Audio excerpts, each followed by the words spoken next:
오늘 창세기 26장 12절부터요. 22절의 내용은요. 이삭은 그랄 땅에서 100배의 수확을 얻게 됩니다. 거부가 된 이삭을 시기한 블레셋 사람들은 아브라함 때 팠던 우물을 흙으로 메워 버립니다. 이삭이 샘 근원을 얻으니 그랄 목자들이 자기들 것이라고 와서 다투게 되죠. 또 이삭은 싸움이 있을 때마다 우물을 양보하고 거기에서 옮겨 또 다른 우물을 팠다라는 내용이 오늘 본문의 내용입니다. 오늘 이 본문을 통해서 우리가 한 가지를 살펴볼 게 있어요. 그게 바로 뭐냐면 성도는 힘이 들어도 약속의 자리에 있어야 한다는 사실입니다. 오늘 본문에 보면요, 흉년이 들자 하나님께서 이삭에게 그랄에 머무르라고 하시죠. 그리고 약속을 해 주십니다. 네가 그곳에 머물러 있으면 복을 주겠다는 겁니다. 어제는요, 아내 리브가 때문에 누이라고 속였어요. 그랄 사람들의 관심이 많이 있었기 때문에 그렇죠. 그러나 하나님께서 아비멜렉을 통해서 이삭을 죽이지 못하게 만들어 놓으셨습니다. 자, 그리고 그랄에서 어떤 일이 일어났느냐? 이삭이 그곳에서 살면서 처음에 농사를 지었어요. 그런데 저때 100배나 수확을 거두게 됩니다. 12절 한번 보십시오. 읽겠습니다. 시작. 이삭이 그 땅에서 농사하여 그의 100배나 얻었고 여호와께서 복을 주심으로. 자, 여기서 농사하여라는 이 단어는요, 자라라는 단어입니다. 뜻이 뭐냐면 씨를 뿌리다라는 뜻이 있습니다. 그래서 이것을 좀 생각해 볼 필요가 있어요. 이삭의 직업은 원래 목축업이었거든요. 그런데 이곳에서 농사에 집중을 한 것 같아요. 그러니까 아마 목축을 하면서 농사 일을 함께 병행했던 것 같습니다. 자, 그러면 이런 생각을 한번 해볼 필요가 있죠. 평소에 목축업을 했던 사람이 양과 이런 것들을 키웠던 사람, 짐승을 키웠던 사람이 농사를 지으면 어떻게 될까요? 그것도 다른 곳으로 가서 농사를 지면 당연히 힘들 거예요. 왜냐하면 생소하죠. 그 다음에 서툴죠. 또 경험이 없기 때문에 그냥 자기 혼자 뭘 해야 될지 알지 못하죠. 언제 무엇을 심어야 될지 그것들을 쉽게 확인할 수가 없게 돼요. 아무래도 주변 사람들 눈치를 보게 되고요. 주변 사람들에게 도움을 요청하거나 또 보게 되고 또 따라할 수밖에 없게 되는 거죠. 자, 그러면 당연히 서툰 이 농사일에 결과가 좋을 리가 없는 거죠. 그런데 결과가 어떻게 되느냐? 성경은 100배나 거두었다고 얘기합니다. 더구나 자신들이 잘하는 목축업도 잘했어요. 그래서 소와 양떼가 많아지게 됩니다. 마침내 거부가 된 거죠. 자, 그러면 도와줬던 블레셋 사람들, 또 옆에서 보는 블레셋 사람들의 마음은 어떨까요? 아니, 갑자기 어느 날 와서 하지도 못하는 농사일을 하는데 우리보다 더 잘 돼요. 또 하는 일마다 잘 돼서 목축업도 잘 돼서 거부가 됐어요. 그 사람을 볼 때 어떻게 해요? 막 축복해주고 싶은 사람들은 사실 거의 없어요. 대부분은 마음에 시기가 생깁니다. 블레셋 사람들의 마음에 시기가 생겼어요. 14절 한번 보십시오. 읽겠습니다. 시작. 양과 소가 떼를 이루고 종이 심이 많으므로 블레셋 사람이 그를 시기하여. 자, 시기하니까요, 같이 살 수가 없게 되는 거죠. 그래서 결국 이곳을 떠나서 다른 곳으로 이동을 하게 되는 겁니다. 이삭은요, 다른 곳에 갈 때마다 생존을 위한 우물을 파게 되는데 그 우물을 팔 때마다 우물물이 나오게 되죠. 그리고 또 다투지 아니하고 또 다른 곳으로 가게 됩니다. 그리고 마침내 그 자리에 정착하게 됩니다. 자, 여기서 우리가 한 가지를 좀 더 살펴봅시다. 어떻게 농사의 아마추어인 이삭이 100배의 소출을 거두는 거부가 되었을까요?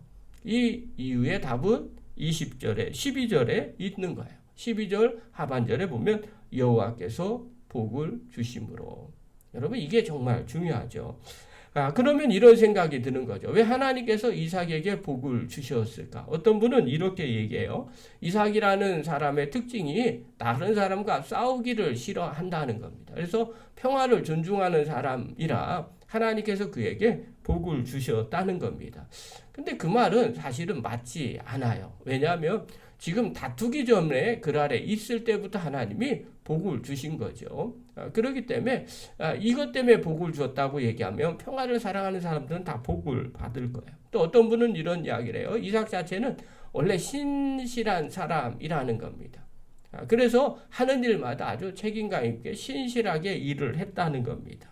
자, 그러면 다르게 보면 그럼 그곳에 있었던 블레셋 사람들은 신실하게 일을 안 했을까요? 마찬가지겠죠. 그들도 나름대로 신실하게 일을 했을 거예요.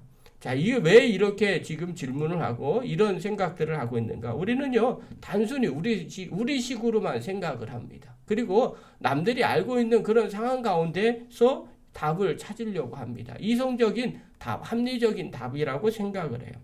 하나님께서 복을 주시는 것은 그런 식으로 찾으면 안 되고요. 성경에 나와 있는 대로 보셔야 돼요. 또 하나님의 특성을 찾아보셔야 되겠죠.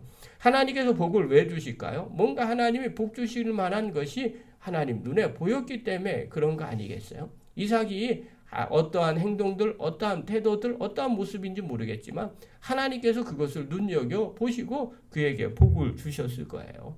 자, 이삭이 왜 하나님께서 복을 주셨다고 12절에 기록을 해놓고 있을까요? 라고 물어보면 그 앞에 있는 그 모든 것들을 살펴볼 필요가 있는 거죠. 그게 바로 뭐냐면 하나님의 약속이에요. 어저께 기근이 들었을 때 어떻게 했어요? 애굽으로 내려가지 말고 하나님이 이삭에게 말씀을 하죠. 이 그랄 땅에 머물르라는 거예요. 머무르면 그 다음 조건을 붙였죠. 그러면 내가 내게 지시하는 땅에 거하면 내게 복을 주고 큰 민족을 이루게 해 주겠다고 하나님이 약속하셨어요. 이 약속에 이삭은 반응을 한 거죠. 애굽으로 내려가지 아니하고 이 블레셋 지역에 있던 이 그랄 땅에 머무르게 됩니다. 그리고 이곳에서 하나님이 약속하신 대로 이삭에게 복을 주신 것이요.